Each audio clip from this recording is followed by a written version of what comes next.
Incluso Cristo no se agradó a sí mismo.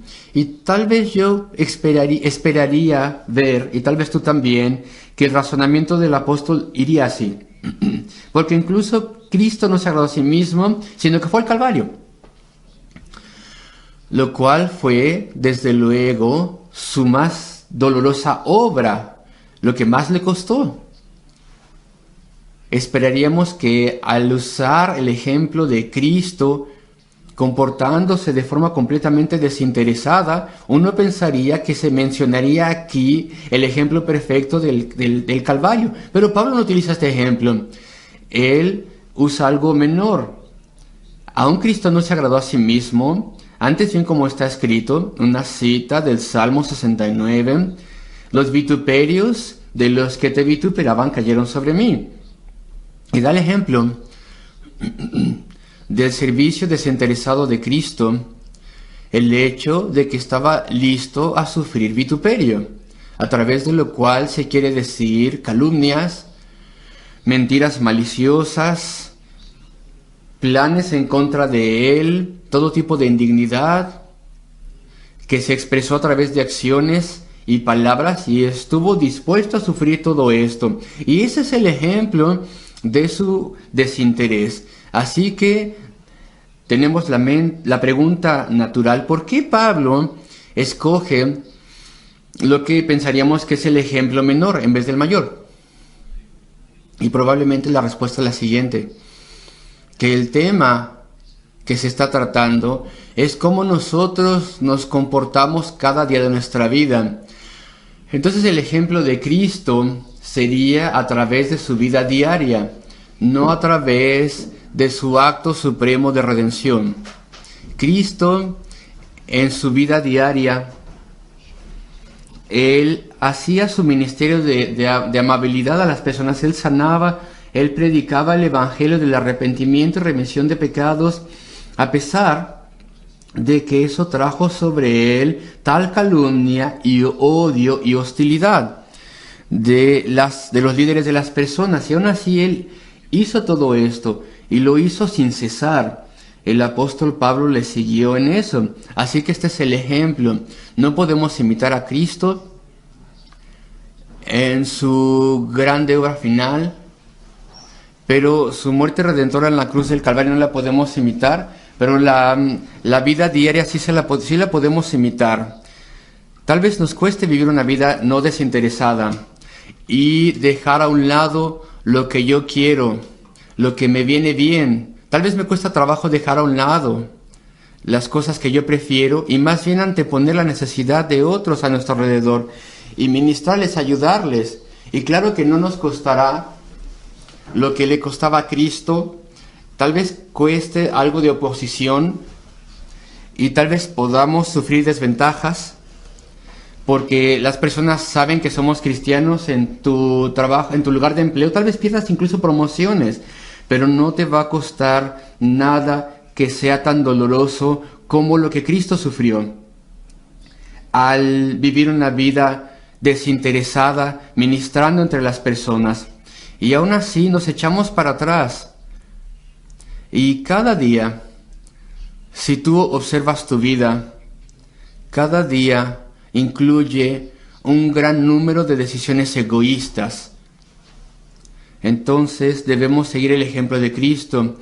Incluso Cristo no se agradó a sí mismo. Antes bien, como está escrito, los vituperios de los que te vituperaban cayeron sobre mí. Si tan solo nosotros pudiéramos seguirle mejor de lo que lo hacemos.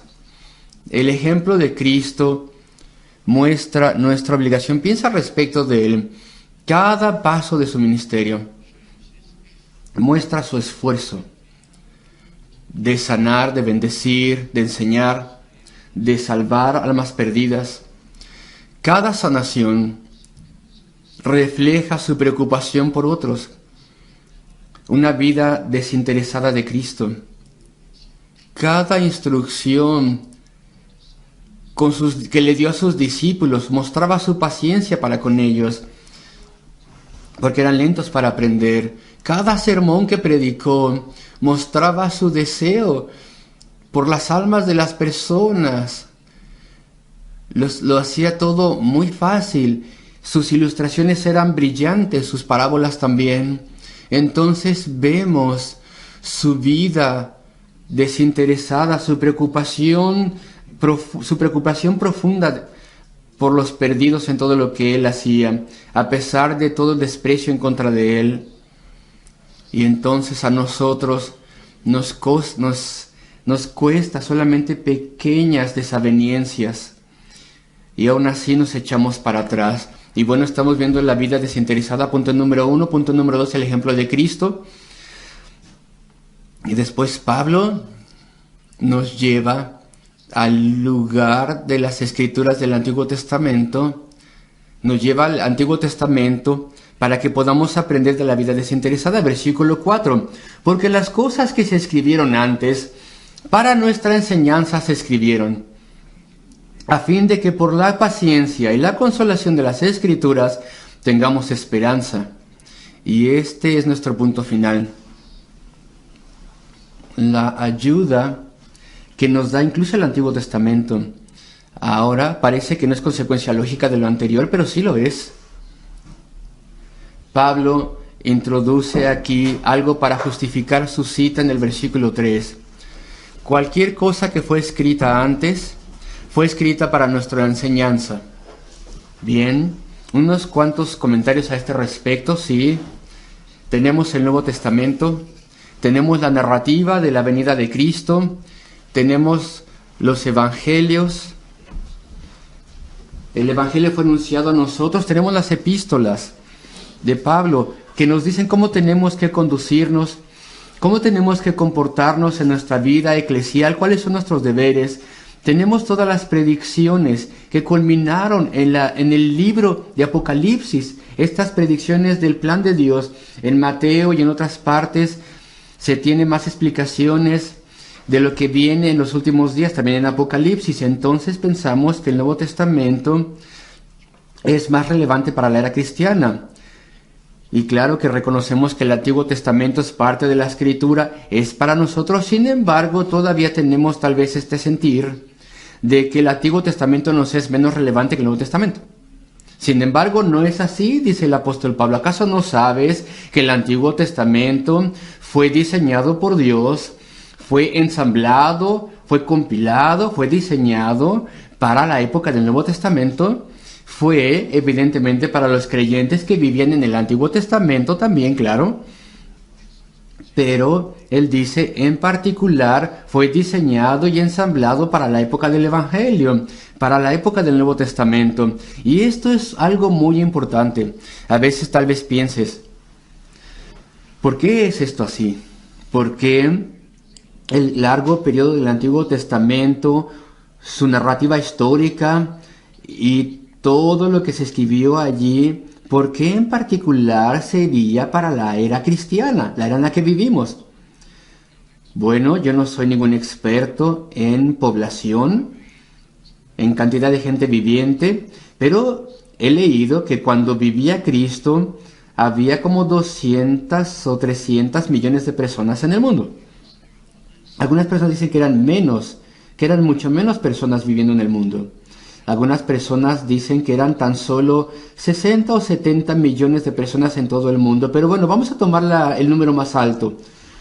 Vamos a decir 200 o 300 millones de personas. Ahora, como ustedes tal vez saben, hay más de 7.000 billones de personas. 7 billones de personas, una cosa así, en la población mundial.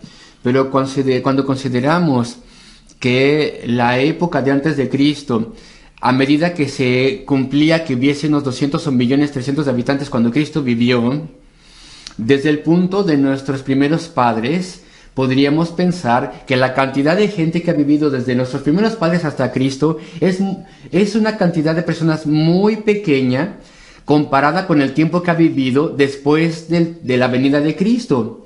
Estos 2000 años después, en el cual somos unos 7 billones de personas viviendo hoy en día. Es una gran mayoría de las personas que han vivido en todas las épocas. Hoy en día, entonces, viven muchísimas personas más de lo que vivían en aquel tiempo cuando se cerró el Nuevo Testamento. Aunque tomemos la cantidad de personas mayor de 200 o 300 millones de personas, son 7 billones de personas, muchísimas más personas. Hay muchas más personas en la época de la iglesia que han vivido de lo que han vivido antes de la época del Evangelio. Tal vez es extraño que yo les diga estas cosas en un culto de la mañana, pero nos ayuda a ver que una de las razones por las cuales, si puedo decir esto reverentemente, por qué Dios tuvo tanto cuidado y tan amable de diseñar y construir el Antiguo Testamento y también el Nuevo, evidentemente, para nuestra era, nuestra época, porque ellos tenían una riqueza de enseñanza y ministerio y profundidad que fue diseñada primordialmente para la cantidad de personas que es mucho mayor que habría en el mundo a través de la era del Evangelio. Y menciono esto para ayudarles a ver, espero yo, que Dios en su misericordia está obrando, al darnos la mayor cantidad de revelación con el ejemplo de una iglesia típica, la familia de Abraham, la iglesia del Antiguo Testamento, este ejemplo que nos dio, un ejemplo, como lo dijo un escritor, estos actores inconscientes en el escenario de Dios, supervisados por Dios en su historia y las cosas que vivieron, lo cual nos enseña a todos nosotros que somos la mayoría de personas que estamos viviendo a través de la historia del Evangelio.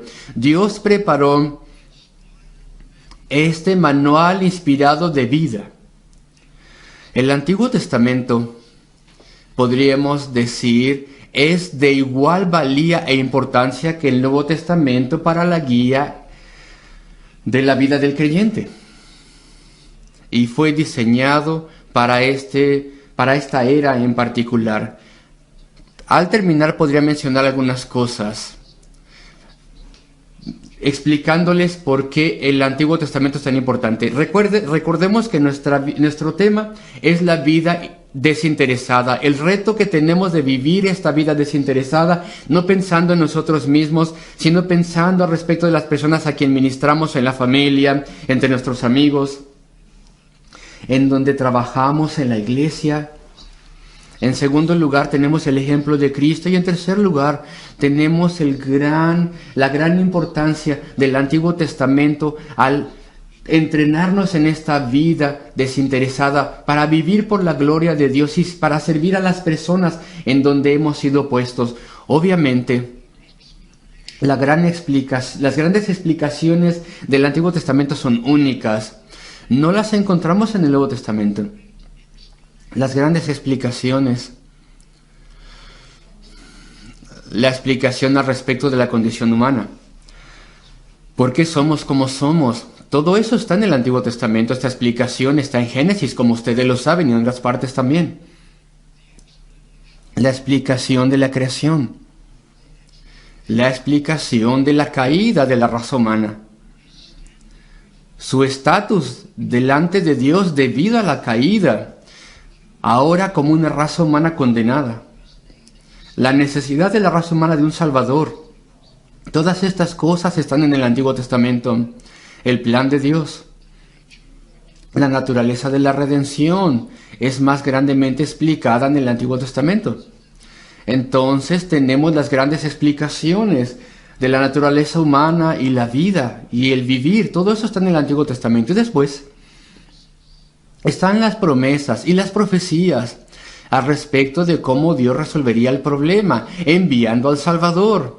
Y todas las promesas de Dios a aquellos que confían en Él. Todo esto está en el Antiguo Testamento, algunas en el Nuevo también, pero la mayoría en el Antiguo Testamento. Y después tenemos los paralelos, las ilustraciones. ¿Tú sabes qué es un paralelo? Bueno, he mencionado ya la familia de Abraham, la historia de la iglesia típica, la iglesia representativa del Antiguo Testamento, el ejemplo, y cómo Dios bendijo sus actos de fe y cómo castigó también sus actos de incredulidad. La historia de la iglesia está allí en los tiempos remotos.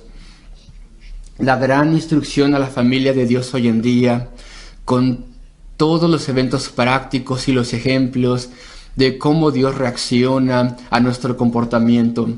Todo eso está en el Antiguo Testamento. Los paralelos. Hay tantos paralelos que aplican a las situaciones que vivimos hoy en día de forma espiritual.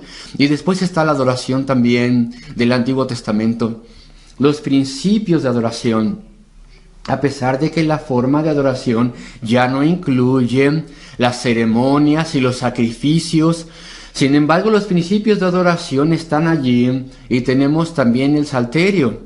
Bueno, no el salterio, los himnos. Tenemos estos libros poéticos de experiencia, los salmos de David, que nos hablan de nuestra experiencia espiritual y nos retan y nos fortalecen. Todo esto es un gran manual del vivir cristiano y en general podríamos decir que nos enseña y nos fortalece de una forma espiritual a vivir una vida desinteresada. Estos eran mis 3 encabezados de estos versículos hoy en día. Así que los que somos fuertes debemos soportar las flaquezas de los débiles y no agradarnos a nosotros mismos. Versículo 1 de Romanos 15. Después versículo 2, cada uno de nosotros agrade a su prójimo en lo que es bueno para edificación. Tenemos que soportar a los creyentes, a los incrédulos también para edificación. La vida desinteresada. Y en segundo lugar, versículo 3, el ejemplo de Cristo, quien tuvo gran vituperio y problemas para poder ser el salvador de otros. Y después, la importancia de la Escritura y este enunciado maravilloso, maravillosísimo enunciado de que las cosas que se escribieron antes para nuestra enseñanza se escribieron, para nosotros se escribieron, dice Pablo. Aquellos de nosotros que vivimos en la era cristiana, de modo que nosotros a través de la paciencia y la consolación, el consuelo de las Escrituras, tengamos esperanza. Y continuaremos con algunos de estos versículos en semanas futuras. Y este es el reto de hoy en día. Vivimos para la gloria de Cristo y vivimos una vida desinteresada. Vayamos a nuestros hogares, examinemos nuestros corazones. ¿Qué es lo que estoy haciendo? ¿Qué he hecho? Esposo, esposa, familia, colegas, gente a mi alrededor. ¿Qué hago por ellos? Habría querido tener tiempo para decirte cómo ayudarte a ser desinteresado, tal vez en otra ocasión. Cómo ayudarte a no pensar en el número 1, en ti. Cómo debemos vivir. ¿Qué debemos de tu carrera con bien? ¿Qué gustos tenemos que tener? ¿Qué tenemos que hacer? ¿Estás planeando tu carrera como una persona joven? Bueno, sí, planea con cuidado, en oración, pero no pases demasiado tiempo soñando en esto, porque entonces te preocupas demasiado por ti mismo, por ti misma y tus ocupaciones. Y nosotros estamos aquí, somos llamados todos nosotros creyentes a vivir una vida desinteresada, no a seguir lo que yo quiera. Que el Señor nos ayude.